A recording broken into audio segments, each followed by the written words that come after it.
Bien, bonjour à toutes et à tous et bienvenue pour cette conférence qui est la deuxième d'une série de 4 que le Comité Laïcité République conduit avant et dans la perspective des élections présidentielles du mois d'avril. Donc, nous avons déjà eu, il y a 15 jours, un webinaire sur le droit à mourir dans la dignité. L'enregistrement vidéo, d'ailleurs, de cette conférence est disponible sur le site du CLR et je vous encourage à vous y reporter. Nous aurons ensuite 2 autres webinaires. Le 17 mars sur le thème de l'universalisme et enfin le 31 mars, donc quelques jours avant le premier tour des élections présidentielles, nous ferons le point des réponses que nous ont apportées les candidats au présidentiel par rapport à un questionnaire, à une adresse que nous avons envoyée à chacun des candidats afin qu'ils puissent se positionner sur un certain nombre de propositions du CLR dans le but, bien sûr, de défendre et de promouvoir la laïcité. Donc, le webinaire de ce soir a pour thème l'université. Je vais passer très vite la parole à Gilbert Abergel, notre président, mais avant ça, je voulais vous préciser quelques points techniques. Vous aurez la possibilité de poser des questions en cliquant sur la petite icône Q et R qui est en bas et légèrement sur la gauche de votre écran. Alors, j'insiste sur le fait que c'est le seul moyen. N'utilisez pas le chat, nous n'avons pas la possibilité de le faire fonctionner. Les questions que vous poserez seront visibles par tous et tous pourront voter sur leur niveau d'intérêt et de pertinence. Chacune des questions sera bien sûr lue et nous essaierons de poser ces questions dans l'ordre de priorité tel que les votes nous les auront indiqués. Voilà, écoutez, je vous souhaite une très bonne conférence et sans tarder, je passe la parole à Gilbert Abergel, président du Comité Laïcité République.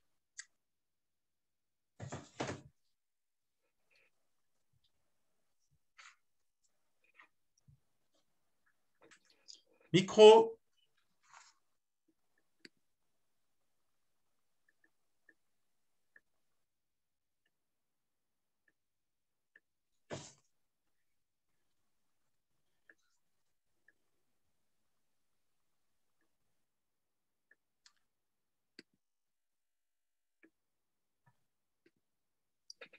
Voilà. Bien, m'entendez-vous? Oui, c'est bon. Voilà, très bien. Mais écoutez, donc bonsoir à tous. Et merci Jean-Pierre pour toutes ces précisions. Je vous disais que l'université menacée constituait donc le second thème de nos rencontres en visioconférence, maintenant couramment appelé webinaire. Ce choix, vous vous en doutez, ne doit strictement rien au hasard. Outre le fait qu'il fait partie des thèmes abordés dans notre adresse aux différents candidats à l'élection présidentielle dont Jean-Pierre Malostro vient de vous parler, il répond à notre souci d'inscrire notre action dans une continuité sans laquelle tout combat politique risque de sombrer dans une agitation éphémère et vaine. Continuité donc dans la suite de ce colloque que le Comité Laïcité République avait organisé en juin 2019 avec pour titre, déjà, l'université sous influence.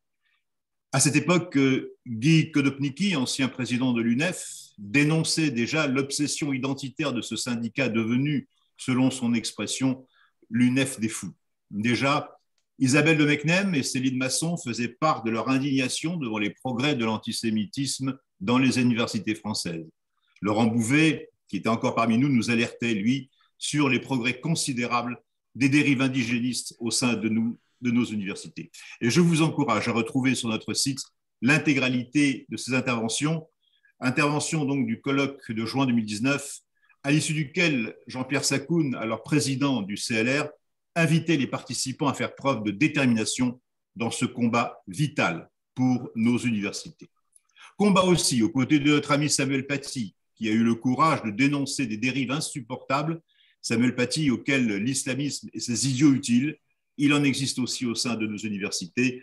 en a fait voir de toutes les couleurs. À force de courage, il a gagné sur le terrain du droit. Et c'est bien cette détermination qui nous a conduits à nous engager dans ce colloque de la Sorbonne organisé par le Collège de philosophie, si décrié, et précisément par ceux que nous accusions en ce mois de juin 2019 de pervertir notre université. Ce colloque de la Sorbonne, un colloque intelligent s'il en fut, et à l'issue duquel ces gardiens de la pensée conforme nous ont affublés de tous les noms d'oiseaux d'habitude réservés aux extrêmes de toutes sortes, est aussi le témoignage d'une résistance qui s'organise contre les dégâts que le militantisme fait à la recherche, pour reprendre l'expression de Nathalie Hennig. Nous avons donc le plaisir ce soir d'accueillir Jean Slamovitch et Pierre Valentin, qui ont tous deux participé à ce colloque et qui vont nous éclairer de leurs expériences et de leurs travaux. Jean est linguiste, professeur des universités, agrégé d'anglais. Ses recherches portent notamment sur l'analyse du discours et sur l'antisémitisme. Un autre talent, mais qu'il mettra entre parenthèses ce soir, c'est celui de producteur de jazz. Pierre Valentin, diplômé en philosophie et politique de l'Université d'Exeter, auteur d'une note en 2 volumes sur le phénomène woke, publiée par la Fondapol, et dont tu nous diras quelque chose plus tard, Pierre, je le pense. Voilà, je vais commencer donc par donner la parole à Jean Slamovitch, qui va développer donc les menaces qui sont liées à la dégénérescence des savoirs et qui pèsent aujourd'hui depuis quelques temps, hélas trop longtemps, sur nos universités. Jean, nous t'écoutons. Très bien. Est-ce que vous m'entendez ou je n'ai pas de problème de... Bien. Okay. Oui, je vais m'attacher au volet, je dirais, intellectuel de la question des menaces qui pèsent sur l'université, parce qu'on parle beaucoup de censure, etc. Il faudra en parler, mais c'est évidemment lié à des contenus intellectuels, des contenus idéologiques, et il faut bien les décrire. Or, l'université aujourd'hui, elle est menacée par une forme de ruissellement aussi désordonné que négatif de nouvelles problématiques qui s'imposent: inclusivisme, genre, racisation. Tous ces termes deviennent aujourd'hui des concepts qui circulent au sein de l'université sans être pourtant le fruit de la recherche, ou en entretenant en tout cas une confusion entre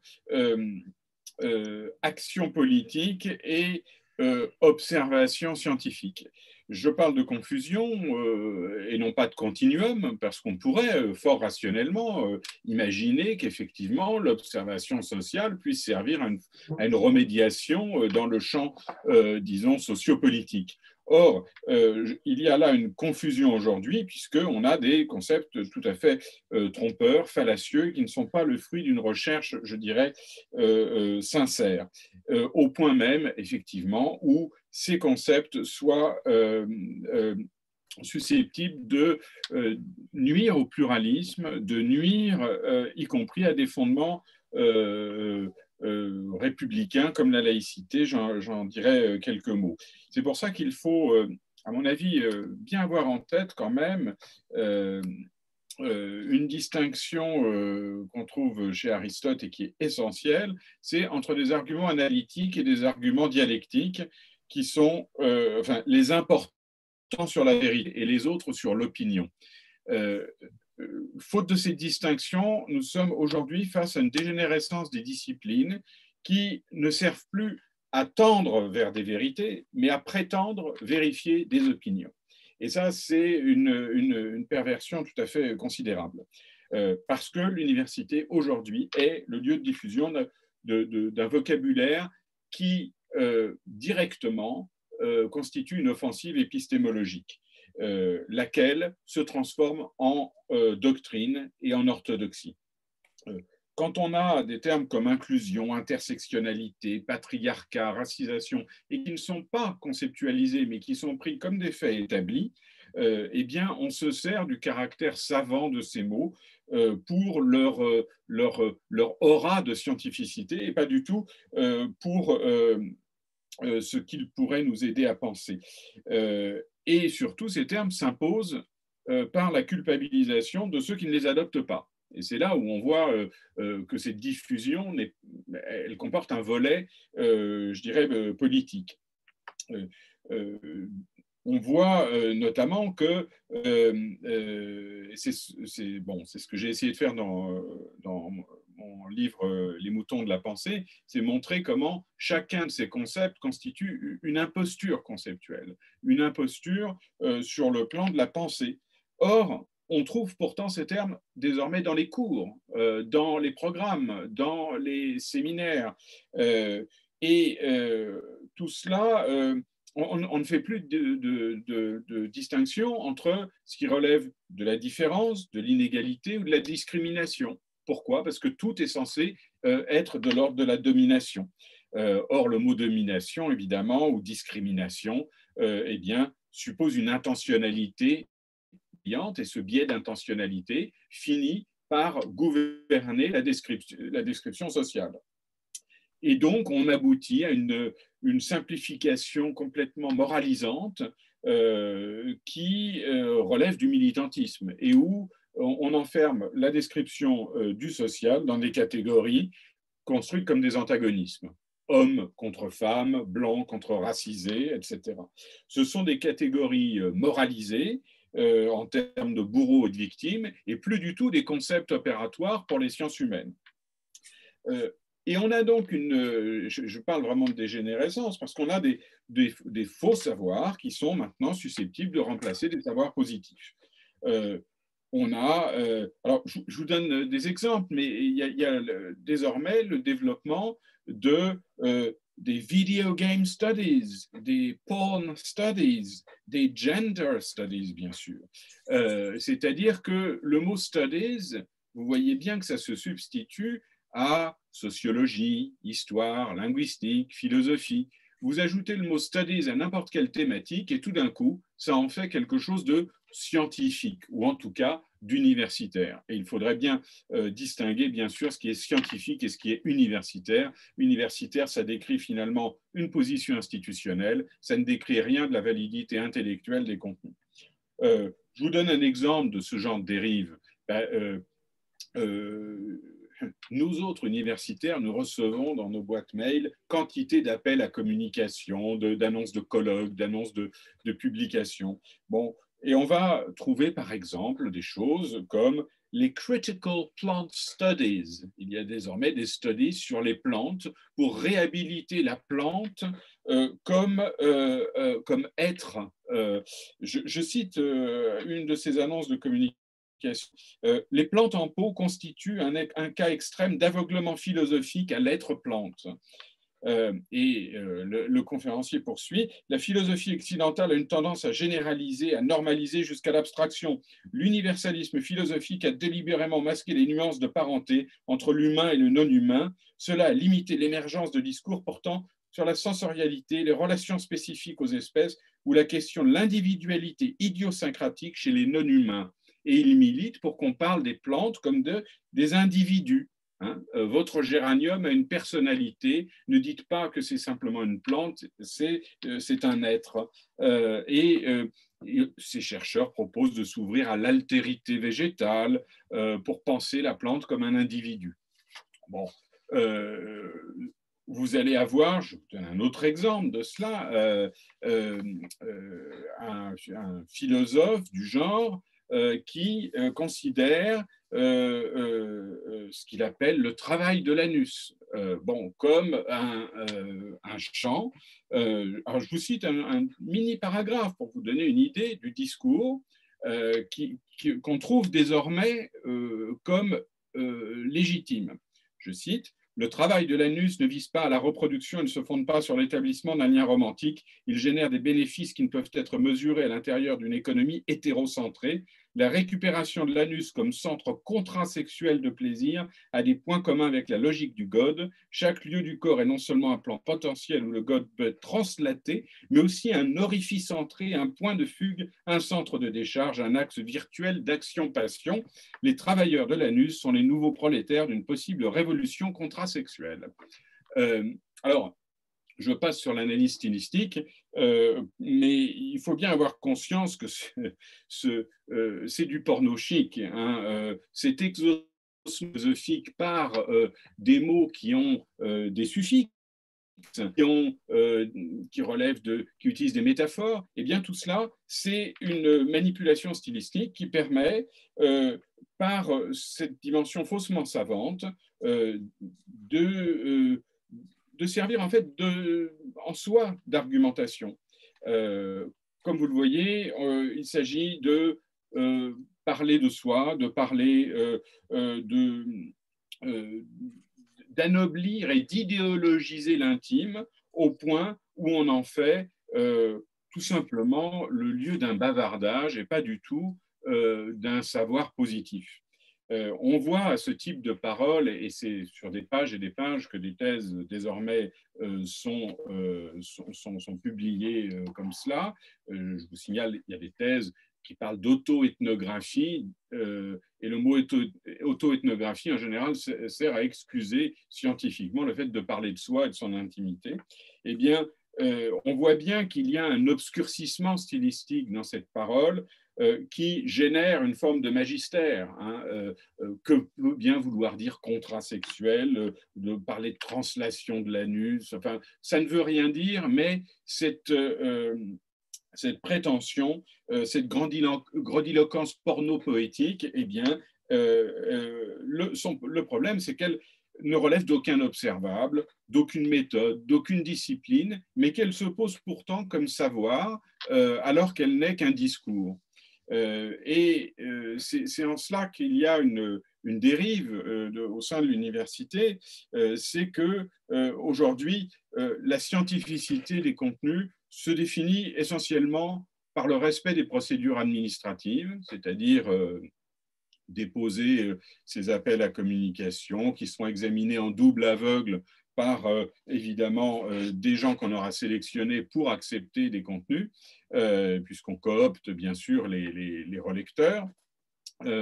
Donc respect des procédures administratives, jargon, citation d'ouvrages qui vont dans le même sens. Bref, pas étonnant qu'on puisse publier des canulars qui parodient ces contenus, puisqu'ils sont presque autoparodiques. Donc, si vous voulez, ce bavardage dénué de tout cadre méthodologique est en passe de se généraliser et d'évincer les savoirs traditionnels. Alors, on peut bien se moquer des théologiens qui discutaient du sexe des anges, mais vous voyez que ces discours sur l'anus ou la plante en pot appartiennent finalement à cette anthropologie pseudo-savante qui se drape dans l'autorité finalement de son travestissement rhétorique. Et ça n'aboutit qu'à ce que Bachelard appelait des prénotions, c'est-à-dire des intuitions mollement théorisées et essentiellement mise en valeur par le discours. Je rappelle la distinction que Vladimir Jankélévitch faisait entre ignorance, inconnaissance et méconnaissance. Il disait que l'ignorance, on peut y remédier, on ne sait pas quelque chose, on l'apprend, et puis après on le sait, ça c'est pas grave, l'ignorance. Que l'inconnaissance, ça concerne ce qui est inconnaissable, la mort, la vie, le temps, ça c'est de l'ordre de l'inconnaissable, mais il y a aussi la méconnaissance. Et la méconnaissance, c'est une perfidie, c'est le faux savoir, c'est le savoir qui n'est pas un savoir, mais qui en a l'apparence. Et on assiste aujourd'hui dans l'université à une institutionnalisation de la méconnaissance, au développement d'une forme de savoir alternatif, et encore, ce n'est même pas un savoir, puisqu'il n'y a pas de contenu de connaissance, mais uniquement des discours, et ça c'est très important, parce qu'on voit bien qu'il y a cette discursivité de ces nouvelles, de ce qui se présente comme des nouvelles sciences, ne procède en général qu'une pure déconstruction. Alors, on ne va pas refaire le colloque, mais la déconstruction ne débouche pas sur des contenus positifs, et surtout, elle est détachée finalement de tout principe de réalité. Alors, on en a, donc là, je donnais des exemples finalement un peu anecdotiques qui relèvent d'études du genre, mais on voit bien que dans le gender, comme sur les plant studies, on va gentiment vers un post-humain qui est une forme de radicalité. Il y a des dimensions plus politiques, on le voit notamment avec le concept d'islamophobie, qui est le lieu d'un vrai militantisme de la part de certains sociologues. Je cite l'un d'entre eux, qui s'était d'ailleurs pris à notre colloque, qui dit « Notre pays est à la traîne dans la reconnaissance institutionnelle de la stigmatisation qu'est l'islamophobie ». On a donc des sociologues, des philosophes qui se servent de ce terme, pseudo-savant, pour ensuite s'en prendre, je cite certains d'entre eux, aux exaltés de la laïcité qui ont trouvé un exutoire à leur frustration, la présence musulmane, et la dégénérescence politique qu'on voit de ce terme, eh bien aujourd'hui, ça aboutit à ce qu'on ait des chercheurs au CNRS, par exemple, qui disent la conception de la laïcité identitaire est promue par les partis populistes européens. Et donc, on a une assimilation, un amalgame, je n'ose dire le mot, entre laïcité et populisme.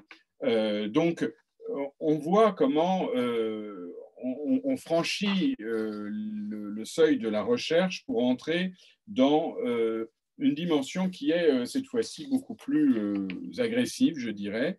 De fait, ce qui se développe aujourd'hui dans la recherche universitaire, c'est un discours où les causes et les luttes ont remplacé la description et l'analyse. Ce qui conduit à une remise en cause profonde de l'idée même de transmission, puisque voilà, aujourd'hui, des collègues me parlent et je le constate aussi, d'étudiants qui ne comprennent plus les cours en linguistique, qui n'ont plus les bases pour suivre des cours de linguistique en syntaxe ou en sémantique, parce que une majeure partie de leurs enseignements parlent désormais de genre et de sexualité. Donc, on ne parle plus des langues, d'ailleurs, on va parler du langage. Et là encore, on voit comment, intellectuellement, on glisse vers quelque chose qui n'est plus tout à fait le même objet. Donc, c'est ce glissement vers l'activisme, il est parfaitement assumé. J'ai reçu la semaine dernière un appel à communication où des chercheurs estiment devoir défendre la critical race theory, c'est-à-dire tout ce discours autour de la racisation. Et l'appel à communication était un appel à conceptualiser une réaction face à la droite populiste en tant qu'universitaire et activiste. C'est-à-dire qu'au lieu d'être un appel à communication classique avec un argumentaire intellectuel, donnant des pistes de recherche, eh bien, on avait un appel qui n'était pas différent finalement d'un appel à la manifestation. Et donc, on voit bien que ces discours sont tenus par des gens qui confondent leur personne et leur fonction, qui confondent leur image narcissique d'activiste et ce qu'est le travail intellectuel. Ils assument donc d'être activistes. Et le problème actuel, c'est que l'université met en place, par sa propre dynamique, cette nouvelle scolastique qui est dénonciatrice de sa propre culture, de son propre cadre, y compris de son cadre institutionnel, puisque c'est une recherche qui ne cesse de présenter l'État, la nation, la République comme étant fondamentalement raciste, fondamentalement sexiste, fondamentalement colonial, et évidemment la laïcité en serait un des instruments. Pas seulement la laïcité, on voit se développer tout un tas d'études qui vont faire par exemple de la gastronomie française un outil du suprémacisme blanc, qui vont présenter la musicologie, l'étude de l'harmonie, comme un outil du suprémacisme blanc. On va trouver ces discours-là qui circulent dans l'université. Et évidemment, il est remarquable de voir qu'il circule aussi dans la presse militante sans qu'il y ait vraiment de différence. Donc, le danger, vous l'aurez compris, c'est que ce cadre intellectuel, on le voit bien, dérive vers une forme de puritanisme. C'est ce que Jean Kelevitch appelait l'imposture vertuiste, hein, dans l'austérité et la vie morale. Cette imposture vertuiste, évidemment, on le voit, c'est le même mécanisme que pendant les guerres de religion, c'est à qui sera plus vertueux, à qui sera plus orthodoxe, et donc ça génère des mécanismes d'alignement intellectuel, une surenchère moralisante. Il faut non seulement montrer sa foi, montrer sa foi en la doctrine, mais pour cela aussi dénoncer ceux qui s'écarteraient de ces nouveaux contenus doctrinaux pour bien montrer son appartenance à une caste. On voit bien donc qu'il y a une pression sur tous les universitaires pour rejoindre cette dynamique. Et ce puritanisme dogmatique, c'est aujourd'hui la chape de béton auto-infligée qui menace d'étouffer l'université, la vie intellectuelle et la transmission. Voilà. Merci Jean. Merci, mais alors, quand on pense que l'université, c'est quand même le lieu de formation de nos élites de demain, il y a de quoi s'inquiéter. Il faut s'en inquiéter, et c'est peut-être même déjà trop tard, parce que le fonctionnement de l'université, et j'insiste là-dessus, ce n'est pas juste une question d'intello, ce n'est pas une question pointue pour spécialistes. La recherche universitaire, ça définit des contenus qu'on va retrouver dans les concours de recrutement de l'éducation nationale. Ça veut dire qu'en fait, par ruissellement, on va avoir la recherche, la formation des enseignants, et des enseignants qui eux-mêmes, dans les petites classes, vont être formés à ce cadre-là. On est déjà dans cette situation. Dans les collèges, dans les lycées, on a des enseignants qui tiennent un discours décolonial, un discours qui n'est plus centré sur les savoirs. Donc ce ruissellement-là, il existe bel et bien, et il menace effectivement la transmission jusqu'à la maternelle, et je n'exagère pas en disant ça. De fait, il y a des séminaires de formation qui disent qu'il faut décoloniser, déblanchir, démasculiniser les sciences sociales. On bascule vraiment dans un discours qui justifie quasiment des appels à la haine. Je vous rappelle les propos de certains militants qui disent à un moment, face aux hommes, il faudra bien sortir les couteaux. Bon, voilà le genre de pensée qui s'étudie aujourd'hui à l'université. C'est un problème culturel majeur. Merci Jean. Lors d'un colloque que nous avions organisé à Ferney-Voltaire, comme nous le faisons tous les ans maintenant depuis quelques temps, Laurent Dubreuil, qui est donc un enseignant et qui travaille aux États-Unis, nous faisait une description donc, de l'état de l'université américaine. Il faisait état d'une certaine résistance quand même, de la part dans ces campus-là. Est-ce qu'aujourd'hui, cette résistance, ce contre-discours s'organise? Largement, heureusement. Mais comment dire, j'ai bien peur que cette résistance, enfin on le voit, je vais donner l'exemple du colloque de la Sorbonne, mais ça, on paraît être tout petit face à ce qui est une submersion, je dirais presque démographique, c'est-à-dire que à partir du moment où chacun s'aligne sur les positions qui paraissent relever finalement de ce qui a le vent en poupe, eh bien, c'est un phénomène de contagion, de contamination. Et contrairement à ce que veulent bien dire tous les gens qui présentent ça en termes de victimisation, ce discours intersectionnel, décolonial, gender, etc., c'est bel et bien un nouveau pouvoir. Ça n'est pas une minorité opprimée, et les problèmes d'unanimisme font qu'aujourd'hui, ça va générer des exclusions de tous ceux qui ne pensent pas ainsi, Et c'est quelque chose qui est interne, ça n'est pas imposé par un pouvoir autocratique, c'est l'institution elle-même dont les membres ont décidé de s'aligner les uns sur les autres et sur ce nouveau courant.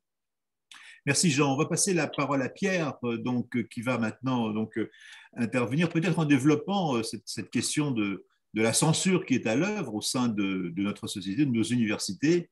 Pierre, nous t'écoutons. Est-ce que vous m'entendez? Très bien. Alors, je vais commencer par donner une brève définition du terme wokisme, parce que les deux critiques que j'entends le plus souvent dans le débat public, qui sont assez malhonnêtes dans l'intention, je pense, sont que ce terme serait une création par ses détracteurs et que c'est un terme fourre-tout, flou et qui ne veut fondamentalement rien dire, une forme d'épouvantail. Premièrement, ce terme est une auto-revendication, c'est-à-dire que ça vient donc de la communauté afro-américaine à travers les dernières décennies, et ensuite ça s'est popularisé politiquement plus récemment à travers Black Lives Matter. Et le terme avait une connotation forcément positive dans la mesure où c'était une auto-revendication. Et c'est que très récemment que le terme est devenu péjoratif, premièrement. Ensuite, pour la définition du terme, j'y ai réfléchi assez longuement parce que cette critique m'exaspérait un peu. J'en donne la définition suivante. Le wokisme est une idéologie qui considère les sociétés occidentales comme étant fondamentalement, et non pas accidentellement, régies par des structures de pouvoir, des hiérarchies de domination, des systèmes d'oppression, qui ont pour but, ou en tout cas pour finalité, ou en tout cas pour effet, d'inférioriser l'autre avec un grand A, c'est-à-dire la figure de la minorité sous toutes ses formes, ethniques, sexuelles ou religieuses. Le woke, l'éveillé, justement, c'est celui qui a conscience de cet état de fait et qui fait de sa vie une grande mission pour éveiller la conscience des autres à cet état de fait, à cette réalité globalement néfaste. Donc voilà pour la définition du terme. Cette définition est discriminante au sens propre du terme, c'est-à-dire qu'il y a des gens qui s'y reconnaîtront et d'autres non. Donc ce n'est pas un terme fourre-tout. Alors maintenant, par rapport à la question de la censure, je m'intéresserai plus généralement à la question de l'autocensure. Aux États-Unis, et pour moi c'est la base de beaucoup de choses, en 1996, on avait 2 fois plus de professeurs de gauche que de droite. Et aujourd'hui, ce ratio a glissé et est devenu de 5 à 1. Donc on a 5 fois plus de professeurs de gauche que de droite. Donc ça a évidemment des conséquences sur l'ambiance générale. Et pour prendre un exemple difficilement plus prestigieux, à Harvard, 77,6% du corps enseignant se dit progressiste pour 2,5% de professeurs qui se disent conservateurs. C'est-à-dire qu'on n'est plus du tout dans un ratio de 2 à 1. Le conservateur dans ces zones-là ressemble à une espèce d'animal sauvage qu'on vient étudier avec une forme d'étonnement et de fascination en ne comprenant pas que cette espèce n'est pas intégralement disparue.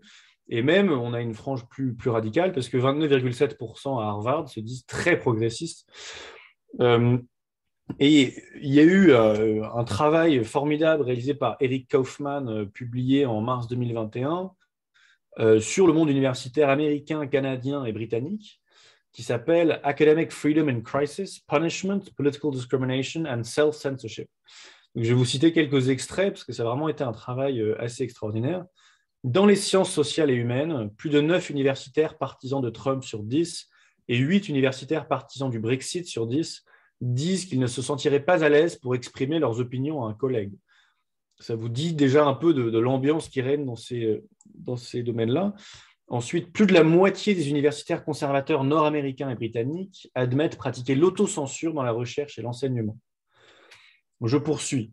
Entre 60 et 80%, selon les pays, des étudiants et enseignants de droite perçoivent dans les universités un climat hostile à leurs convictions.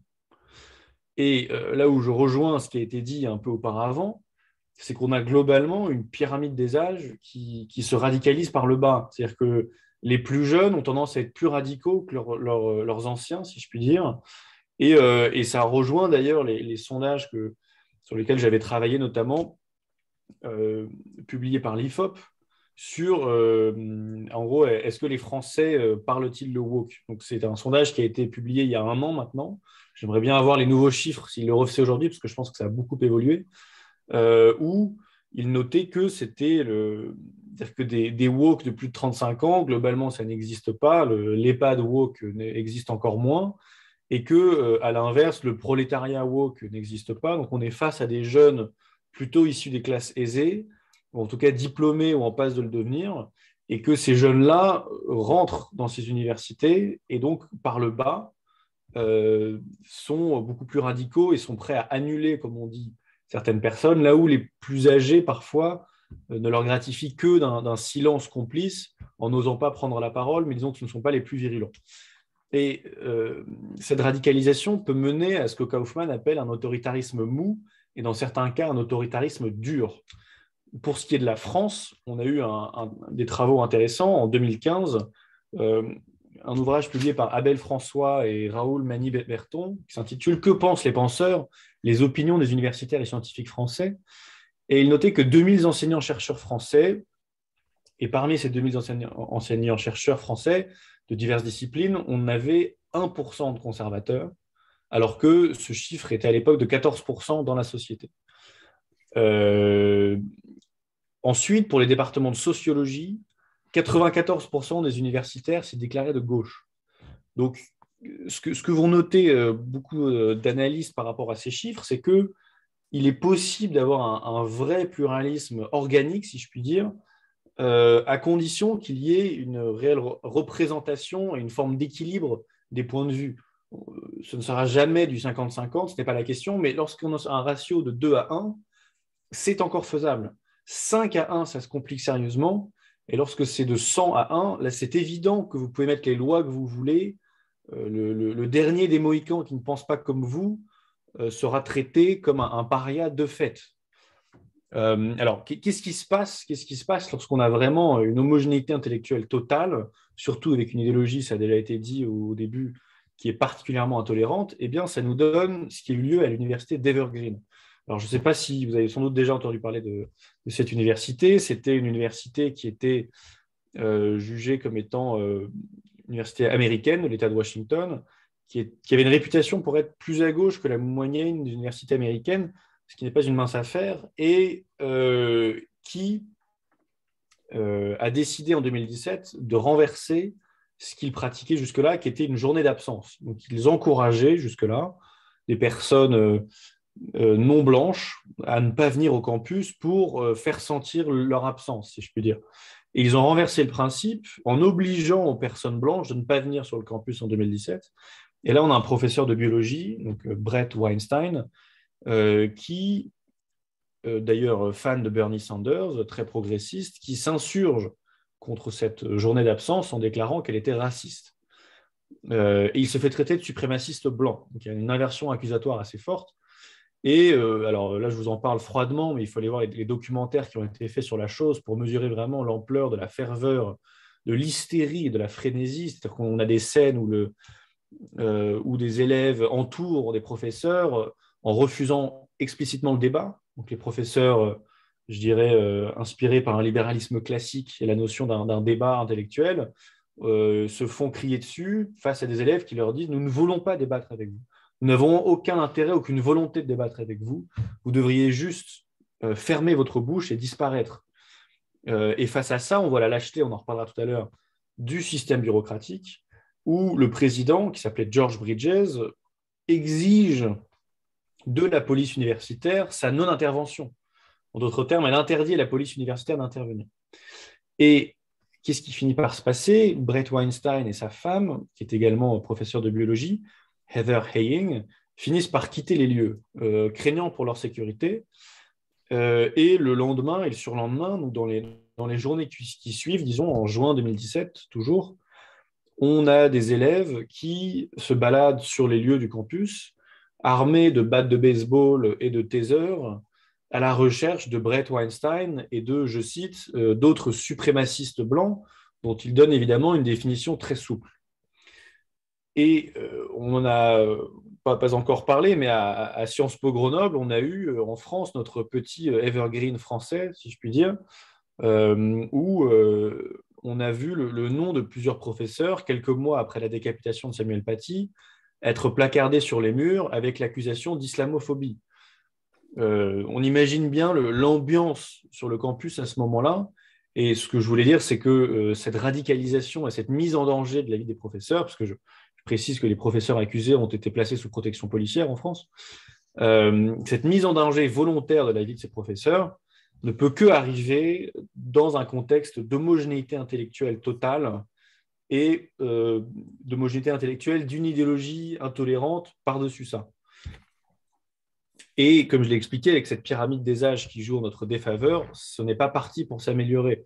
Dans les prochaines années, cela ne peut que s'empirer, quel que soit, alors peut-être que si on prend des décisions radicales, on verra, mais en tout cas, organiquement, démographiquement, les choses vont s'empirer dans les prochaines années. Alors, après avoir dit ça, la seconde moitié de mon intervention, moi, ce qui m'intéresse, c'est le lien beaucoup plus profond entre cette bureaucratie-là, woke, lâche, qui encourage ou à minima excuse ce type de comportement avec cette génération. C'est-à-dire que ce n'est pas juste un hasard si cette bureaucratie a pris une telle influence avec, simultanément avec l'avènement de cette jeune génération. Et pour comprendre ça, il faut comprendre l'éducation qu'a reçue cette jeune génération. Donc, quand je parle d'elle, je parle de jeunes qui, prenons par exemple ce qu'on appelle la iGen, la iGénération, c'est-à-dire tous ceux qui sont nés après 1995 et qui ont pour particularité d'avoir grandi en fait dans le monde du numérique, des réseaux sociaux et des écrans. Notamment, la psychologue Jean Twenge a noté que le clivage était très important dans les comportements entre la iGen et la génération précédente. Et la corrélation frappante que vont étayer ensuite d'autres psychologues, c'est que le wokisme américain, disons les manifestations du wokisme américain sur les campus, débutent réellement, si on veut, il y avait quelques signes avant-coureurs, mais débutent réellement en 2013. Or, 2013, c'est le moment où ceux qui sont nés à partir de 1995 arrivent sur les campus et ont ce type de comportement. Alors, pourquoi les jeunes des classes aisées en Amérique, mais de fait, ça se vérifie plutôt en France, plutôt que les jeunes des classes populaires? Les psychologues, là, Jonathan Haidt et Greg Lukianoff, dans un ouvrage qui a fait grand bruit, paru en 2018, qui s'intitule « The Coddling of the American Mind », eh bien, eux, ils notent que les jeunes des classes aisées ont eu très peu de temps sans supervision parentale dans leur éducation. C'est ce qui les distingue fondamentalement des jeunes des classes populaires qui ont eu plus de temps sans supervision parentale. Alors, qu'est-ce que ça fait d'être constamment sous supervision parentale ou d'une autorité quelconque? Ça peut être d'une nounou, d'un professeur, etc. Eh bien, ça fait que le jeune, dans son développement, Jean Piaget, par exemple, nous expliquait à quel point le jeu entre enfants du même âge était fondamental pour le développement de la moralité individuelle et de la responsabilisation. En les privant de ces moments de jeu avec uniquement des personnes de leur âge et constamment sous surveillance d'une autorité, eh bien, ils n'arrivent pas à se débarrasser de ce réflexe enfantin qui est de se tourner vers une source d'autorité pour régler leurs différends à leur place. C'est-à-dire que, pour caricaturer un petit peu, le jeune dans le bac à sable, on lui pique son seau, il va se tourner vers la nounou ou vers le parent pour régler ce problème. Alors que laissés à eux deux, laissés à deux jeunes du même âge, ils apprennent à partager et à fonctionner entre quatre yeux, si je puis dire. Donc, en étant constamment sous supervision, ils gardent ce réflexe de se tourner vers une source d'autorité. C'est-à-dire que, d'ailleurs, en Amérique, on voit qu'il y a un marché pour les puces GPS à mettre dans les sacs de ces enfants afin d'être bien certain de savoir où ils sont en permanence. Donc, il y a vraiment une surprotection assez hallucinante dont on imagine difficilement l'ampleur en France, même si on s'américanise à vue d'œil sur ce domaine-là également. Et donc, ces helicopter parents, comme vont dire Haidt et Lukianoff, donc ces parents hélicoptères c'est une belle image, qui survolent en permanence ces enfants et qui interviennent dès qu'un souci, dès qu'un danger, entre guillemets, pourrait intervenir sur eux, eh bien, laissent place à terme aux helicopter bureaucracies, c'est-à-dire à ces bureaucraties hélicoptères qui vont finalement jouer le rôle trop maternant, trop omniprésent des parents, mais au niveau universitaire. Ce qui explique donc, comme je le disais, cette croissance bureaucratique. On en reparlera un peu après. Pour rester sur la question psychologique, ce type d'éducation produit une culture qui a été décrite comme safetyism, donc protectionniste, on pourrait dire, ou sécuritarisme. Et la définition donnée par les psychologues que je vous citais, c'est une culture où la seule valeur est la sécurité individuelle et qu'on est incapable de faire d'autres compromis en fait, par rapport à cette notion de sécurité individuelle. Et cette addiction en fait, à un recours à une source d'autorité pour régler ces différends, avec une certaine ironie dans la mesure où ces enfants sont, disons, les petits-enfants de 68, mouvement idéologique qui n'était pas tant contre l'autorité gaulliste en place, mais contre toute forme d'autorité en tant que telle. Donc on voit ce renversement se produire plusieurs décennies plus tard. On a des jeunes incapables de régler leurs problèmes sans avoir recours à une source d'autorité. Et c'est de ce point de vue-là que la cancel culture est une variante du fait de faire intervenir une source d'autorité pour régler ses problèmes à sa place. À la place de dire à un employé qui aurait fait un tweet que je n'ai pas aimé, en message privé, je n'ai pas aimé ce que vous avez dit, parlons-en, est-ce que vous êtes sûr que c'est la meilleure manière de s'exprimer? Non, je vais directement court-circuiter la chose, nier tout principe de subsidiarité, passer par la source d'autorité et taguer, comme on dit sur Twitter ou sur les réseaux sociaux, le compte de l'entreprise en disant « telle entreprise, comment pouvez-vous tolérer que tel employé que vous avez puisse tenir de tels propos ?» Donc on voit vraiment cette addiction à une source d'autorité, cette incapacité de régler ces différends à son niveau, qui, à mon sens, prend racine dans la surprotection et le fait de vivre constamment sous supervision chez ces jeunes-là. Et ensuite, pour, je dirais, amplifier ce lien entre la psychologie de cette génération et cette bureaucratie étouffante, ces jeunes ont appris, si je puis dire, à psychologiser les griefs. C'est-à-dire que, à la place de dire, je vais vous citer pour le coup les sociologues Jason Manning et Bradley Campbell, qui ont publié un ouvrage formidable qui est un peu passé inaperçu malheureusement, qui s'appelle The Rise of Victimhood Culture. Et ils disent, je cite, « Lorsqu'un groupe d'étudiants de Yale a exigé que les poètes blancs soient retirés du programme, ils n'ont pas formulé leur demande sous la forme d'une préférence, nous préférons lire des poètes non blancs, ni même sous la forme d'une question de vertu, la diversité ethnique est une bonne chose, mais plutôt en insistant sur le fait que les étudiants allaient en souffrir. » C'est-à-dire que le champ lexical de la sécurité individuelle et de la mise en danger fournit un prétexte idéal pour que la bureaucratie universitaire puisse intervenir.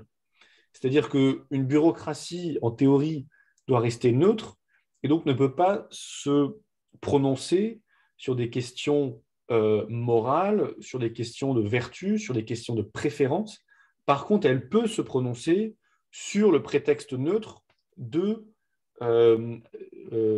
secours à personne en danger, si vous voulez. Son rôle est de protéger les étudiants, entre autres. Et donc, si les griefs sont formulés dans des termes psychologiques, comme « ce conférencier va venir me mettre en danger », c'est un champ lexical qu'on voit qui est très présent dans les tentatives d'annulation des conférenciers, eh bien là, on a un prétexte neutre en apparence pour faire intervenir la bureaucratie.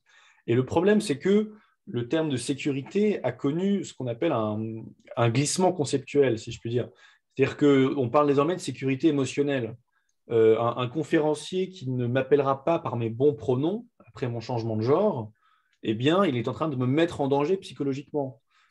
Et donc, d'un seul coup, sous le prétexte de mise en danger, je peux annuler à peu près l'intégralité des conférenciers non woke. Par exemple, ce n'est pas anodin qu'il théorise le concept de microagression. Pour donner une définition, il n'y a pas de définition de microagression, c'est tout ce qu'une personne perçoit comme étant une forme de différend ou d'agression, mais plus mineure qu'une agression. Parfois, on a déjà eu le fait de dire « all lives matter », donc toutes les vies comptent, comme étant une microagression. Le fait de complimenter une femme sur ses chaussures a déjà été considéré comme une microagression. Et le fait qu'ils utilisent ce terme de microagression n'est pas anodin du tout, parce que son rapprochement avec le mot agression qu'on entend, on entend moins la partie micro dans microagression, là aussi mobilise le champ lexical de la mise en danger et de l'agression, et donc permet de favoriser l'intervention d'une bureaucratie sous un prétexte neutre. Et avant même l'avènement du wokisme, on constatait dans le monde anglophone un ballonnement bureaucratique, avec notamment le fait que le bureaucrate moyen dans ces universités-là était mieux rémunéré que le professeur moyen, et que la part des dépenses qui partaient dans la bureaucratie n'a cessé de croître. Et de ce point de vue-là, on a donc des bureaucrates bien rémunérés qui doivent en permanence légitimer leur salaire et leur raison d'être, et qui donc, face à cette génération fragile et surprotégée, voient une opportunité en or d'étendre leur emprise et de légitimer leur raison d'être. Je donne dans la note pour la Fondation pour l'innovation politique sur laquelle j'ai travaillé, donc sur l'idéologie woke, l'exemple de l'université d'Exeter que j'ai donc au Royaume-Uni, en Cornouailles, que j'ai vécu de l'intérieur parce que j'y étais en tant qu'étudiant. Et on voit cet engrenage se mettre en place où des étudiants, à la place de régler leurs différends entre eux, passent directement par les réseaux sociaux en cherchant à appâter la bureaucratie universitaire pour faire annuler certains de leurs camarades. Et à la fin de l'histoire, parce qu'il y avait eu des accusations de racisme sur un groupe WhatsApp, ça a légitimé non seulement les structures bureaucratiques existantes, mais également la création de nouvelles structures bureaucratiques. Et donc, on a vu une nouvelle commission se créer, et partout, on voit des Diversity Chief Officers se lancer, des Inclusion Committees se développer, et c'est toujours pareil, c'est qu'on crée un comité qui sera supervisé par un autre, et entre eux, ils se nourrissent en légitimant toujours plus leur salaire, leur raison d'être, et une forme donc de tango des fossoyeurs entre cette jeune génération fragile et surprotégée et cette bureaucratie qui ne cesse de s'accroître et qui prospère également, comme toute bureaucratie, sur une atomisation sociale très forte qui d'ailleurs n'a cessé de s'accroître avec la numérisation et avec le distanciel. La bureaucratie prospère, est une réaction à un trop grand vide, donc un trop grand vide social, de lien social, et à l'inverse, elle atomise le lien social qui est déjà faible dans le campus parce que les étudiants changent d'année en année, donc c'est difficile de créer des liens pérennes, contrairement à dans d'autres formes de communautés. Et de ce point de vue-là, sont comme un couteau chaud dans du beurre et peuvent prendre de plus en plus de place. Et c'est réellement ce qu'on va se développer.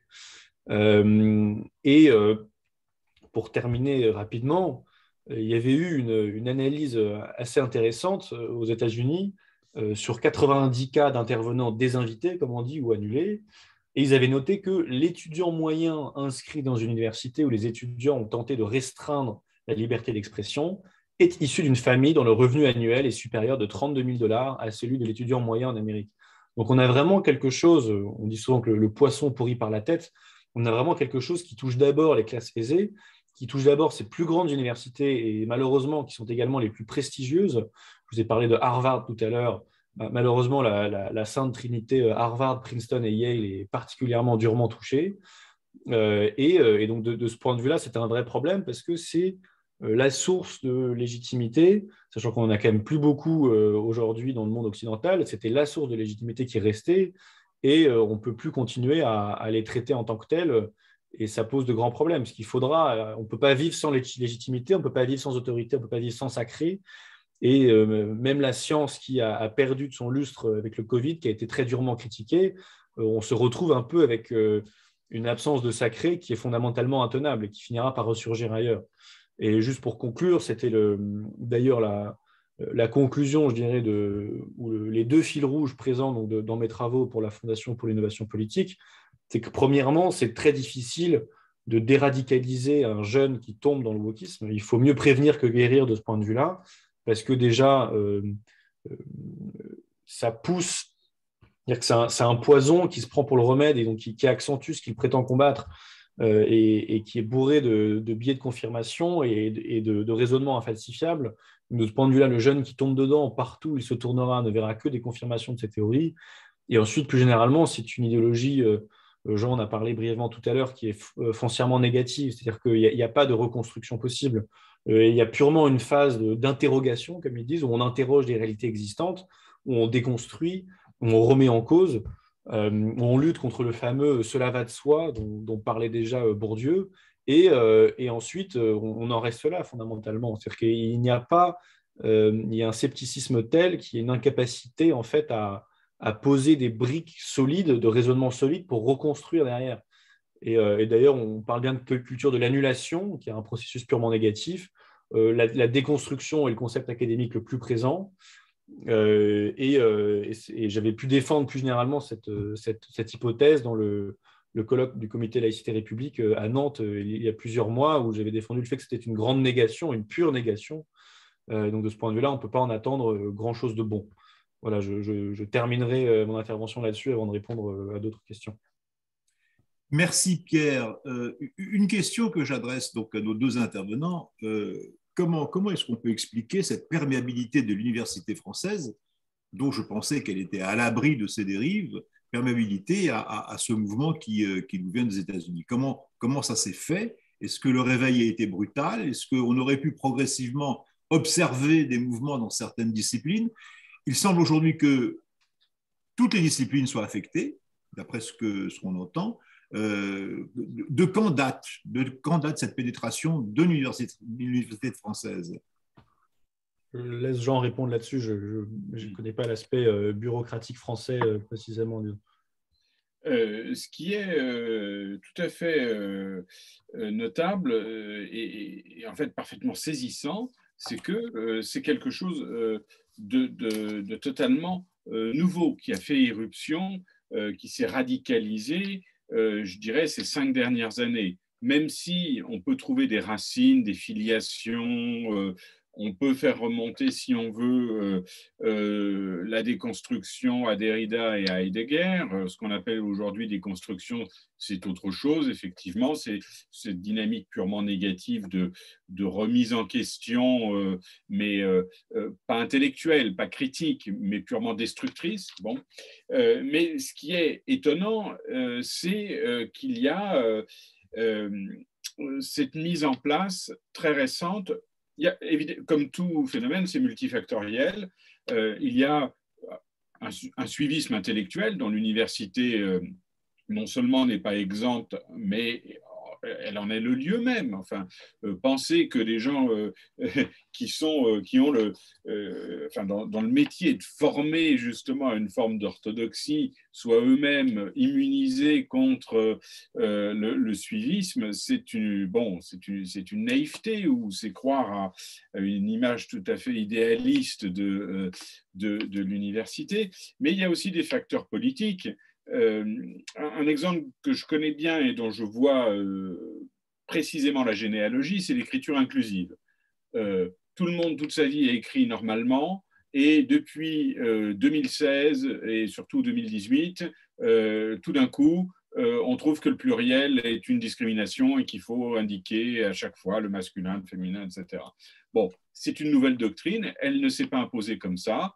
2016, c'est un dépôt de nom de domaine écriture inclusive par une entreprise de communication. C'est une entreprise de communication qui reprend des contenus proposés par certains universitaires qui eux-mêmes ont rédigé pour le gouvernement et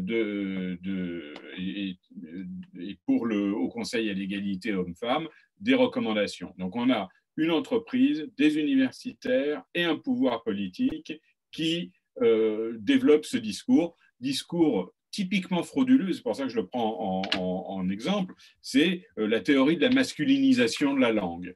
Alors ça ne veut rien dire, masculinisation, en linguistique, ni en sociologie, ni en rien du tout, mais c'est complètement complotiste et créationniste, cette idée que la langue aurait été décidée par 3 grammairiens au XVIIe siècle. Ça ne tient absolument pas sur le plan historique, linguistique, scientifique, mais c'est la doxa qui s'est imposée par cette triple emprise qui est celle du politique, du commercial et du savoir universitaire. Typiquement, c'est comme ça que ça se met en place.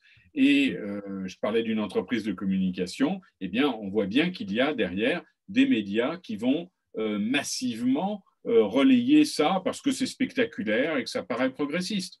Donc on a vraiment une multifactorialité entre grégarisme, mensonge et propagande. Eh bien, on va avoir des choses qui deviennent, comme on dit, dans l'air du temps et qui sont adoptées aussi parce que, évidemment, le wokisme, si on doit utiliser ce nom, se présente comme progressiste et bienveillant. Et surtout, il est assis sur un socle de valeurs qui sont précisément consensuelles, c'est-à-dire l'antiracisme, l'égalitarisme. Personne n'est contre. quand on a des référents déontologues qui sont, c'est-à-dire des commissaires politiques qui vont sévir dans les universités, c'est toujours au nom de la lutte contre les inégalités, contre les violences sexuelles. Et personne n'est pour les violences sexuelles. Mais vous voyez la manipulation rhétorique, c'est que voilà, c'est toujours pour votre bien qu'on va instaurer des surveillants. Et on voit bien, ça se répand de tous les côtés, en fait, ce genre de mise en place idéologique. J'aimerais rebondir là-dessus, justement. Je pense en effet que le wokisme jouit de certaines ambiguïtés, notamment lexicales. L'une d'entre elles, c'est l'incapacité, alors parfois volontaire, et je m'en désole, de certains à gauche, pas tous, que de ne pas faire l'effort de distinguer entre, disons, progressisme des années 60 et ce que l'on vit aujourd'hui. C'est-à-dire que, par exemple, alors que s'il faisait cet effort intellectuel, il verrait que c'est assez évident. Je vais citer le manuel sur la théorie critique de la race, qui est une des branches les plus populaires du wokisme en Amérique, donc rédigé par Richard Delgado et Jean Stefanczyk, qui affirme ouvertement, je cite, que contrairement au mouvement des droits civiques traditionnels, qui englobe l'amélioration progressive des conditions, la théorie critique de la race remet en question les fondements mêmes de l'ordre libéral, y compris la théorie de l'égalité, le raisonnement juridique, le rationalisme des Lumières et les principes neutres du droit constitutionnel. Donc, avec un tout petit peu d'effort, il verrait que ça n'a rien à voir avec, par exemple, Martin Luther King, dont il se revendique, que, comme disait Pierre-André Taguieff, le paradoxe constitutif de ce nouvel antiracisme, c'est de racialiser au nom de l'antiracisme, et que, plus généralement, même la définition du mot racisme a changé. C'est-à-dire que le racisme, ce n'est plus une personne, un acteur raciste, par exemple, ce n'est plus une personne qui, dans une situation donnée, hiérarchise moralement les races. C'est un système. C'est-à-dire qu'un racisme non systémique n'existe plus. Et donc, de ce point de vue-là, vu que le système est blanc, le racisme contre les blancs est une contradiction dans les termes. Et ça, je pense que beaucoup de gens à gauche ne l'ont pas compris. On va leur dire quelque chose contre le racisme, ils vont hocher la tête, ils ne vont pas chercher à voir plus loin, ils vont signer en bas de la feuille, ils vont passer à autre chose. Mais les mots ont changé de sens. Par exemple, le mot diversité également, ce n'est pas… Lorsque ces gens-là parlent de diversité, ils ne parlent pas d'une forme d'équilibre ou d'une forme de pluralisme. Ils parlent de l'éradication du dominant. C'est très différent. Là aussi, c'est purement négatif. Si vous lisez, par exemple, Alice Coffin ou Pauline Armange, donc sur le féminisme woke, elles vont vous dire, par exemple, Pauline Armange a titré un ouvrage « Moi, les hommes, je les déteste », donc on n'est pas dans une forme d'équilibre ou de pluralisme. Alice Coffin, si vous notamment lisez la fin de son dernier ouvrage, elle va vous dire assez carte sur table, je veux arrêter de voir les hommes dans ma vie, je veux qu'on arrête de lire leurs ouvrages, en fait, qu'ils disparaissent de mon champ de vision. Par exemple, sur la question de la blanchité, vous aurez Ouria Boutelja, qui va faire, qui assez ouvertement, là aussi, va prôner l'éradication de la blanchité et d'avoir moins de blancs. Et donc, ça c'est pas, on n'est pas dans une logique d'équilibre ou de pluralisme, on est dans une logique d'éradication. Mais pareil, on va voir d'accord, progressisme, je signe en bas de la feuille, racisme, je signe en bas de la feuille, diversité, très bien, poignée de main, et on arrête là-dessus. Et l'incapacité de certains à gauche de faire l'effort d'aller voir la définition donnée par ses propres gens, noir sur blanc dans leurs textes, de leurs réelles intentions et de leur réelle définition de ces mots-là, je dirais, permet à ces ambiguïtés de se pérenniser et de survivre, alors qu'il faudrait les éradiquer et les mettre en avant, les mettre à la lumière. Donc, voilà ce que je répondrai là-dessus. D'accord. Alors, sur la question de l'écriture inclusive, on peut renvoyer à un des ouvrages publiés par Jean, hein, Le sexe et la langue. Et en plus de ça, vous aurez l'avantage, dans la deuxième partie de ce livre, de faire la connaissance de Xavier Laurent Salvador, pour ceux d'entre vous qui ne le connaissent pas, qui a écrit donc lui aussi Archéologie et étymologie du genre. On vous donnera toutes les références sur votre demande. Alors, on va prendre quelques questions qui nous sont posées par nos amis. Que se passe-t-il en France dans les grandes écoles, HEC, etc.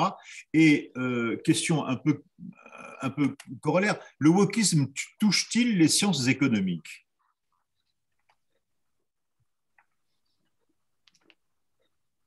Il touche absolument toutes les sciences. C'est précisément aussi ce qu'on remarque, c'est que, et c'est là où on voit les sources de sa radicalité, c'est qu'il n'y a pas de domaine qui ne relève de la même analyse. Je parlais de chape de béton, c'est que finalement, qu'on parle de médecine ou de linguistique, on va tenir le même discours. Ce qui est un indice, là aussi, d'une grande faiblesse intellectuelle. On le voit bien d'ailleurs, tous ces concepts, ils s'appliquent quelle que soit la société. On va parler de blanchité, de racisation. Qu'on parle de l'Alabama, de la Suède ou de la Sicile, on va utiliser les mêmes concepts. C'est-à-dire que c'est bien une sociologie sans sociologie. Et ça s'applique malheureusement à tous les domaines. Les sciences dures, la médecine, tous les domaines sont touchés. Parce que, et on peut prévoir d'ailleurs que ça va se développer, hein, il suffit de prendre n'importe quel thème. Récemment, j'ai vu, le monde du vin n'est pas inclusif, voilà, le vin est raciste. J'ai vu que les valises à roulettes aussi étaient l'expression du patriarcat parce qu'elles n'étaient pas apparues assez tôt, preuve que les roulettes étaient émasculatrices et que les hommes aimaient bien porter des valises très lourdes pour montrer leur virilité. Voilà le genre de science qu'on a maintenant. Hein. Donc, ça touche tout. Hein. Les plantes, les valises à roulettes, la gastronomie, rien n'y échappera. Ce qui est en quelque sorte la démonstration de l'inanité intellectuelle de ce mouvement. On a dit wokisme un petit peu par raccourci. Ça a plein d'autres noms, hein, et tous les noms seront en quelque sorte pas adéquats parce que alors, en anglais on parle de critical social justice, Schmeltregano parle de postmodernisme, on peut parler de déconstruction, ça va s'incarner dans des thématiques qui sont le décolonialisme ou le néo-féminisme. Tous ces termes décrivent des mouvements qui sont hétérogènes. Donc, il n'y a pas, souvent on fait effectivement le reproche d'utiliser le mot wokisme. Finalement, il regroupe tout ça. Et effectivement de manière revendiquée, donc pourquoi pas l'utiliser, et que ce soit positif ou négatif, le mot woke désigne bel et bien cette dynamique de déconstruction de l'évidence culturelle, de la normalité. Et en France, par exemple, ça prend la forme d'une attaque contre la culture française et donc, par exemple, contre la laïcité, contre les principes républicains. On va dire que c'est systémiquement raciste, mais on dit la même chose quelle que soit la société occidentale, au fond.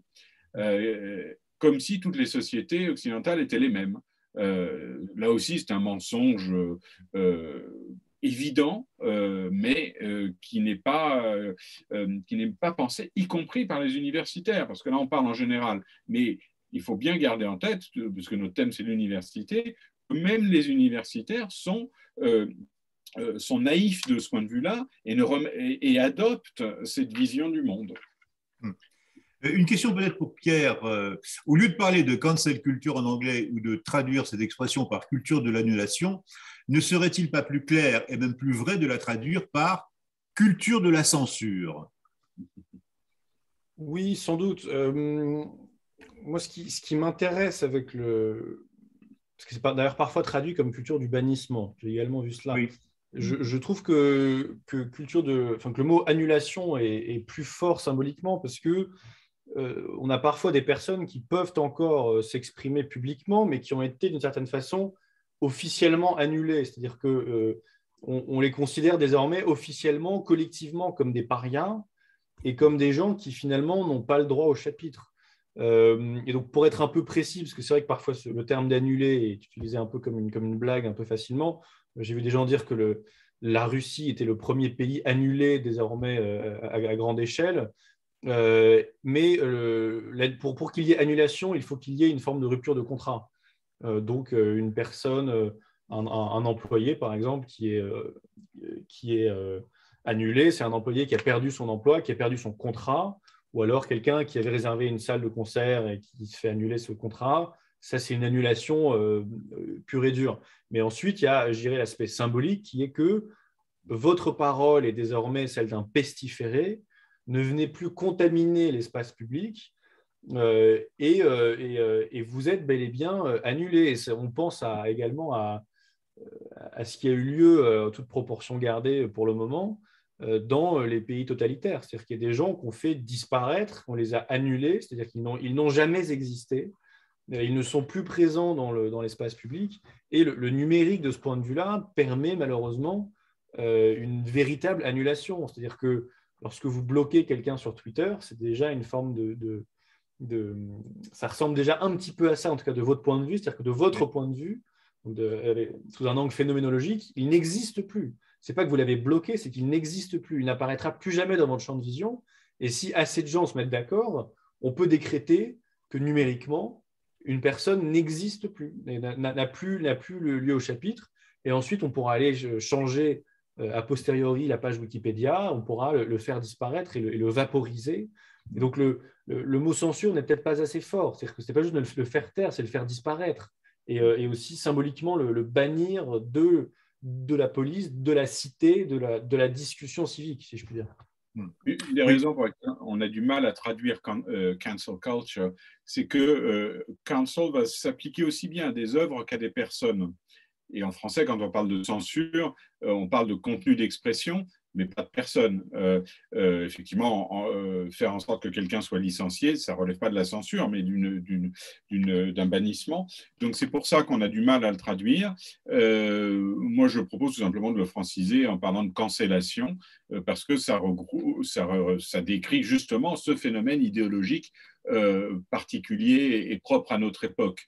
On peut parler de révisionnisme culturel, on peut parler effectivement, enfin, il y a plein de paraphrases possibles, mais voilà, il faut avoir conscience que c'est un phénomène qui est, voilà, dire counsel pour Ronsard et pour quelqu'un qui perd son boulot, c'est pas le même phénomène, mais c'est le même mot en anglais. Donc voilà. Un de nos participants suggère que l'annulation, ce serait le meurtre symbolique de l'autre. Pas seulement symbolique d'ailleurs, mais oui, effectivement. Oui. Alors, il y a une question qui est posée donc à secrétaire d'État aux universités. Et comment dans un État jacobin expliquer le silence de notre secrétaire d'État aux universités? Enfin, je crois que, par ailleurs que quand elle essaye de l'ouvrir, elle se fait taper dessus. Est-ce que vous avez une explication sur ce silence? Oui, Jean.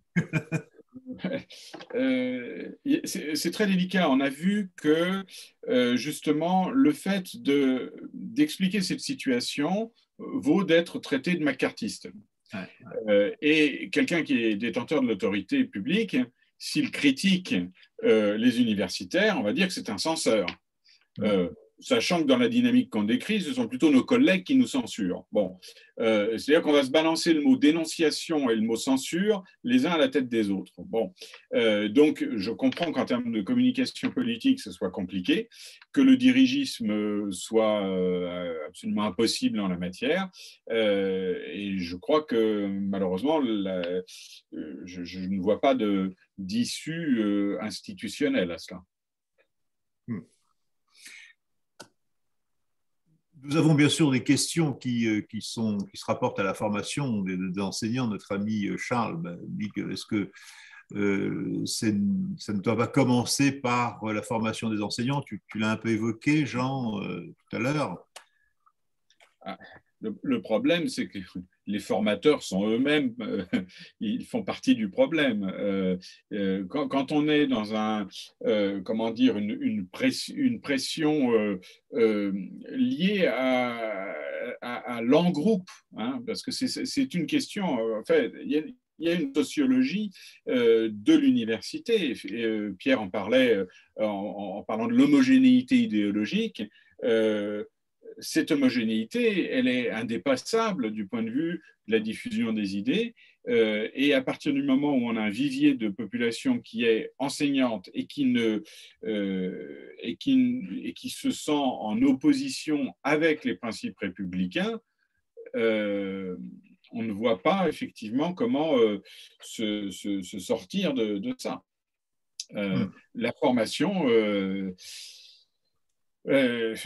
moi, personnellement, je n'ai pas de solution, mais je suis partisan de ce que j'appellerais la minutie du sérieux. Hein. C'est un petit peu comme ce que Václav Havel et Masaryk appelaient le menu travail, c'est-à-dire qu'il faut continuer à produire du savoir, de la recherche de qualité, de la recherche sincère, honnête, prête à se remettre en cause. Et cette minutie du sérieux, je pense, elle peut finalement avoir un impact sur ce qui relève du mensonge.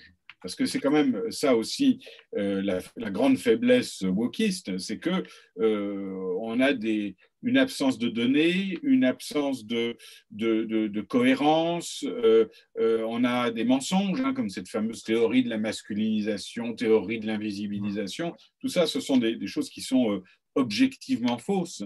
Et je crois malgré tout que sur le long terme, on ne peut pas, enfin, le mensonge n'est peut-être pas si durable que ça sur le plan intellectuel, et qu'on pourra s'en sortir par cette minutie du sérieux et cette continuité de la transmission culturelle, en faisant le dos rond et en continuant à produire comme on peut encore le faire. Oui, alors bon, j'allais dire, vous avez 5 minutes chacun pour nous donner quelques raisons d'espérer, parce que le tableau qui vient d'être fait est assez catastrophique. Laurent Dubreuil, que j'évoquais tout à l'heure, nous disait, mais attention, ce n'est pas le moment pour l'université française de se laisser tenter par le modèle américain. De ce que nous avons entendu lors du premier colloque en 2019, de ce que nous avons entendu à la Sorbonne et de ce que vous nous avez dit, il y a encore beaucoup de chemin à faire. Bon. Vous voulez que je vous donne en 5 minutes des raisons d'espérer ou... Voilà, des raisons d'espérer, Pierre. Je vais essayer. J'ai tendance à faire 2 affirmations qui vont apparaître comme étant en tension, mais à mon sens, elles ne le sont pas. Premièrement, le wokisme est voué à s'autodétruire, et ça, j'y crois dur comme fer. Et deuxièmement, je suis quand même pessimiste. Alors, nous sommes face à un processus qui est fondamentalement un serpent qui se mord la queue. C'est-à-dire que c'est déjà ce que veut dire Arendt sur le totalitarisme. On est dans un mouvement qui va dans une direction où on part d'une prémisse et certains, assez radicalisés et idéologisés, ont le courage d'aller au bout de ces prémisses. Et en suivant cette direction, certains sont en retard, d'autres sont en avance, mais tous vont dans la même direction. Et le problème, c'est que cette avant-garde se fait de plus en plus rapidement dépasser. Et l'avant-garde se fait de plus en plus facilement traiter de rétrograde, ce qui est quand même signe d'un quelque chose qui est en bout de souffle. Je vous donne un exemple. On a des féministes radicales des années 90, je songe notamment à Germaine Greer, celle qui a écrit La femme eunuque, qui est interdite de campus au Royaume-Uni sur de nombreux campus. Donc, c'est-à-dire qu'il y a encore quelques décennies, c'était l'avant-garde. Parce qu'elle est traitée de TERF, donc de Trans Exclusionary Radical Feminists, donc de féministes qui excluraient les trans. Et donc, on la voit déjà annulée, si je puis dire, alors qu'elle était hier encore avant-garde. Deuxième exemple, on peut prendre J.K. Rowling. Donc, J.K. Rowling, celle qui a écrit Harry Potter, j'avais tendance à blaguer en disant qu'ils ont réussi à annuler le seul auteur qu'ils avaient jamais lu, donc cette génération-là, donc avec les Harry Potter, parce que, pareil, elle a dit un tweet qui était l'équivalent d'un 2 + 2 = 4, qui était peut-être que personne qui menstrue, pour parler des femmes, ce n'est peut-être pas la meilleure façon de défendre la cause des femmes. Bon, ça, c'était bon pour une annulation, à tel point qu'elle n'a même pas été invitée aux propres 20 ans de Harry Potter, donc de sa propre saga, si je puis dire.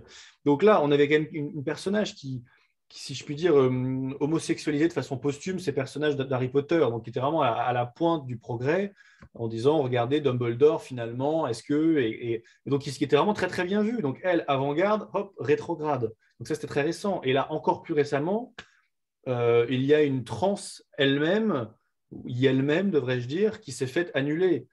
Si vous prenez Caitlyn Jenner, donc, qui était anciennement Bruce Jenner, qui est transitionnée, donc, elle a fait la une de tous les magazines. C'était vraiment très, très bien vu. C'était le summum de l'avant-garde. Et qui, dans son État américain dans lequel elle concourait pour être élue gouverneur, a dit « Je pense que les jeunes garçons qui deviennent filles, qui font du sport avec les jeunes filles, ce n'est pas une très bonne idée. » Donc là aussi, une variante du 2 plus 2 égale 4. Bon, elle s'est fait traiter de transphobe, elle-même trans. Donc si vous voyez, la distance entre l'avant-garde et le rétrograde ne cesse de se réduire et le passage de l'un à l'autre ne cesse de se raccourcir. C'est fondamentalement le signe d'un serpent qui se mord la queue. Alors le problème, c'est là où je suis quand même pessimiste, c'est que je vous ai parlé déjà de quelque chose qui est assez profond et structurel, qui est la démographie, et que l'éducation qu'a reçue cette jeune génération, bon, bah, on n'a pas encore vu la fin de ces jeunes-là qui arrivent dans les avocats, donc qui vont faire des procès dans tous les sens victimaires, disons. On n'a pas encore vu la fin de ces jeunes dans les médias, on n'a pas encore vu la fin de ces jeunes dans les politiques, dans les think tanks. Donc de ce point de vue-là, l'élite de demain, on ne l'a pas encore vu tout à fait advenir. Ça va clairement s'empirer démographiquement, mathématiquement. Donc oui, on est face à un serpent qui se mord la queue. Le problème, c'est que s'il se mord la queue et qu'il est autour de notre cou, on aura une forme de serpent qui va se refermer sur nous. Donc il faut que l'implosion inéluctable du wokisme ait lieu dans son coin. C'est-à-dire que si ça a lieu avec 12 personnes au sein d'une fac de lettres, culturellement, nous risquons de nous en sortir. Par contre, si ça a lieu alors que nous sommes tous wokisés, on n'aura pas d'alternative, on n'aura pas d'autres, si vous voulez, modes de pensée et on mourra nous-mêmes sous le poids de nos propres contradictions. Pour formuler la chose autrement, et je termine là-dessus, le communisme également était voué à s'autodétruire. Pour autant, Solzhenitsyn n'était pas de trop. C'est-à-dire qu'il faut sauter à pieds joints sur les contradictions apparentes, les mettre en avant, révéler les sophismes, et de ce point de vue-là, faciliter l'inéluctable qui est l'effondrement de cette idéologie sous le poids de ses propres contradictions. Donc voilà. Merci Pierre. Jean? Oui, effectivement, il y a quelque chose d'intéressant dans cette configuration. Je rappelle ce que le sociologue Karl Mannheim décrivait dans Idéalisme et Utopie. Il décrivait justement les processus qui font qu'une société change. Et il disait, un pouvoir de coalescence dogmatique est nécessaire pour entériner les modes de pensée qui n'avaient d'abord valu que pour une secte. C'est typiquement ce à quoi nous assistons. Nous avons une secte qui prend une importance qui en vient à faire qu'on soit en train d'en discuter parce qu'elle se répand dans toute la société. Je dirais que si on était dans le pronostic, on peut soit penser que cette secte se normalise et qu'elle soit absorbée par la culture ambiante, ce qui veut dire qu'il en resterait quelque chose, on voit bien, mais que, grosso modo, ça ne bouleverserait pas les structures de la culture, ou bien cette secte devient celle qui va redéfinir une nouvelle dynamique. Et l'exemple communiste est bon finalement, parce qu'on voit qu'il y a une forme, c'est durable quand même, quand une idéologie qui prend le pouvoir. Mais effectivement, ce que dit Pierre est intéressant, c'est que c'est tellement radical en même temps. Cette redéfinition de l'humain, du sexuel, de la race, ça va tellement loin dans l'auto-radicalisation qu'on peut penser que malgré tout, ce soit limité dans ses effets, que ça finisse par s'autodétruire, aussi parce que la base sociale qui définit cette idéologie est extrêmement bourgeoise, extrêmement définie par la capacité à produire ce discours qu'on ne trouve pas au quotidien, pas encore. Mais il faudra voir le poids des entreprises, le poids des grands groupes. On voit qu'il y a aussi effectivement les GAFAM qui sont à fond dans cette nouvelle idéologie. Donc on a une dynamique. On ne peut pas prévoir ce qui en ressortira, mais ce qui est sûr, c'est que nous en sommes tous les acteurs. Merci, c'est effectivement une parole d'espoir. Hein. Merci à vous deux, merci à tous nos participants. Alors, je vous présente d'avance nos excuses parce que certaines questions n'ont pas pu être traitées, il y en avait de nombreuses, mais nous reviendrons sur le sujet, soyez-en sûrs, sous forme de colloques, de publications ou de webinaires, en essayant de participer justement à à cette autodestruction à laquelle le wokisme est condamné, si je vous en crois, messieurs. Merci à vous. Je vous rappelle que donc, le prochain webinaire sera consacré donc, à un débat entre notre ami Charles Coutel et Xavier Laurent Salvador autour du couple communautarisme et universalisme. Bonne soirée, nous finissons à l'heure. Merci de votre attention et à très bientôt. Merci beaucoup. Merci.